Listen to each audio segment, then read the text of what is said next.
Hello friends, welcome back.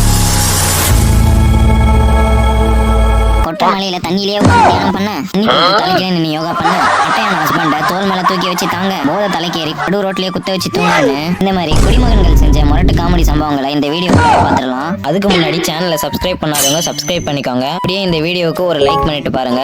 சரி வாங்க வீடியோக்குள்ள போகலாம்.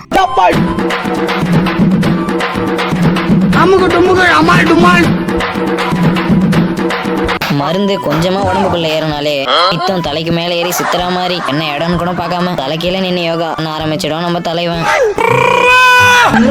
இல்லாம நிம்மதியா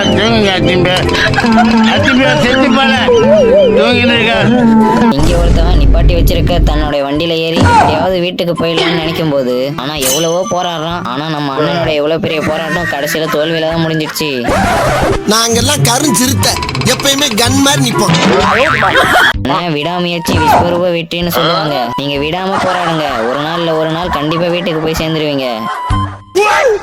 கஷ்டப்பட்டு தள்ளாடிக்கிட்டு இருக்கிற நண்பனை எப்படியாவது வீட்டுக்கு கூட்டின்னு போயிடலான்னு வண்டி எடுத்துன்னு வந்து நின்னா அந்த சைடு போய் குரங்க விட மோசமா இதெல்லாம் குரங்கைய பாத்துச்சுன்னா அவமானத்துல சூசைட் பண்ணி தொலைஞ்சிருமே. ஆனா அவன் வண்டி மேல ஏறி பச்சை குதிரை தாண்டி விளையாட்டு இருக்கான். அவனோட நண்பன் விளையாடுனதுல ரொம்ப சோர்ந்து போயிட்டான். ஏதோ 4 பேர் சேர்ந்து அடிச்ச மாதிரி வண்டியிலே தூங்கிட்டான். கண் இருக்கும் எல்லோரும் தூங்கத்தான் செய்வார்கள். ஏதோ அலுப்பில் கொஞ்சம் அசந்திருப்பேன். ராஜராஜ சோழன் கூட போர்க்களத்தில் குதிரையிலே தூங்குவார். இந்த உலகத்துல எவ்வளவு பெரிய கோலனையும் வெறும் 150 ரூபா செலவுல பெரிய வீரனா மாத்திடுது. எங்க தலைக்கு எவ்வளவு தெரியும் பாத்தியா? நம்ம ஃப்ரெண்ட்ஸ் சொந்தக்காரங்க கூட கொடுக்காத தைரியத்தை இந்த வெறும் 150 ரூபா கொடுத்துருக்கு. தலைவனை பாருங்க எவ்வளவு கெத்த படுத்திருக்கான்னு.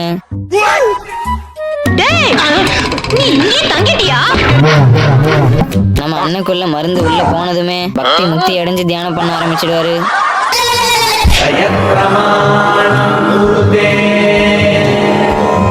புயல் மழை வெயிலுன்னு எது வந்தாலும் நம்ம அண்ணன் அசைக்க முடியாதுன்னு பாத்துக்கோங்களேன். பாகுபலி என்னோட பாகுபலி, நம்ம அக்கா 100 பாகுபலியை தூக்கி சாப்பிட்டுருவாங்க. நம்ம தலைவன் லைட்டா மருந்து சாப்பிட்டு கண்ணை செஞ்ச நேரத்துல எப்படி தூக்கிட்டு போறாங்கன்னு பாருங்க.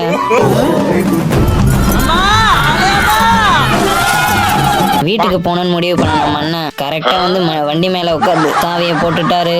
ஆனா என்ன உள்ள போன மருந்தோட கிக்கால இப்படி கிக்கருக்கு பதிலா பிரேக்க போட்டு உதச்சுன்னு இருக்காரு. என்ன ஒரு புத்திசாலித்தனம். கல்பனா சாவ்லா மாதிரி பெண்கள் விண்வெளிக்கே போயிட்டு வந்து சாதனை படைச்சிருந்தாலும் அது என்னவோ தெரியல நம்ம ஊர்ல பல பெண்களால இந்த இடத்துக்கு மட்டும் வர முடியல. அந்த தடையெல்லாம் உடைச்சி இங்க நம்ம சிங்க பெண்ணை பாருங்க. பெண் சாஃப்டா இருப்பான்னு நினைக்காதீங்க, நான் கொஞ்சம் ரகடான ஆள். எப்படி சிங்க நட போட்டு வந்து ஆண்களுக்கு எந்த வகையிலயும் பெண்கள் குறைஞ்சவங்கன்னு காட்டுறாங்களாம். இதுல செல்ஃபி வேற. நம்ம தலைவனுக்கு இருக்கிற தைரியத்துக்கு இந்திய ராணுவமே வந்தாலும் சும்மா அசராம நிப்பாருடா. என்ன ஒண்ணு போலீஸுக்கு மட்டும் கொஞ்சம் பயப்படுவாரு. ஏன் உனக்கு இந்த வேலை? நீ வாங்குற இந்த 10-5 பிச்சைக்கு இது தேவைதானா? என்னடா நம்ம பசங்களும் ஒரு டைப்பா இருக்காங்க, வண்டி ஒரு டைப்பா இருக்குன்னு கழட்டி பார்த்தா சார் நீங்க எங்கேயோ போயிட்டீங்க சார். வண்டிக்கு அப்பப்போ பெட்ரோல் தேவைப்படுற மாதிரி நம்ம பசங்களுக்கும் தேவைப்படுது போல. அதான் வண்டியிலேயே நிரப்பி கொண்டு வந்துட்டானுங்க. அளவுக்கு கிரைண்டரா கிரைண்ட். குடும்பம்னா கொடியும் கொடுத்தனமா இருக்கும்னு சொல்லுவாங்க.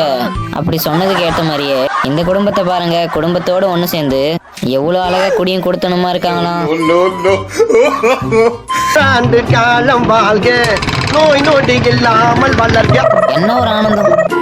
பொதுவா எந்த ஒரு நல்ல காரியத்தை ஆரம்பிக்கிறதுக்கு முன்னாடியும் பூஜை போட்டுட்டு ஆரம்பிக்கணும்னு பெரியவங்க சொல்லி கேள்விப்பட்டிருப்போம். அதே மாதிரி இந்த நல்ல காரியம் செய்யறதுக்கு முன்னாடி நம்ம பசங்களை பாருங்க அழகா பூஜை போட்டு அந்த காரியத்தை ஆரம்பிக்கிறாங்களாம். தெய்வமே நன்றி சொல்வே.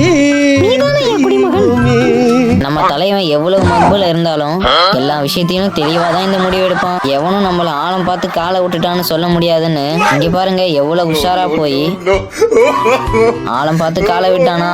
ஆனா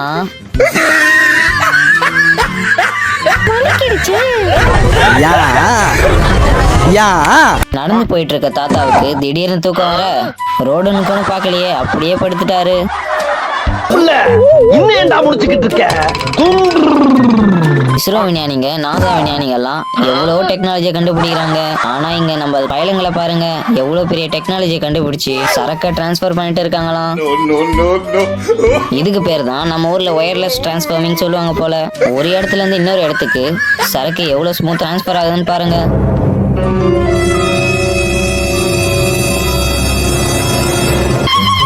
ஜப்பான்காரன் என்னென்னமோ கண்டுபிடிக்கிறான், நான் எதை கண்டுபிடிச்சிட்டு வந்துக்குது பாரு. இந்த மாதிரியான ஃபன்னி வீடியோஸ்க்கு சப்ஸ்கிரைப் பண்ண மறக்காதீங்க.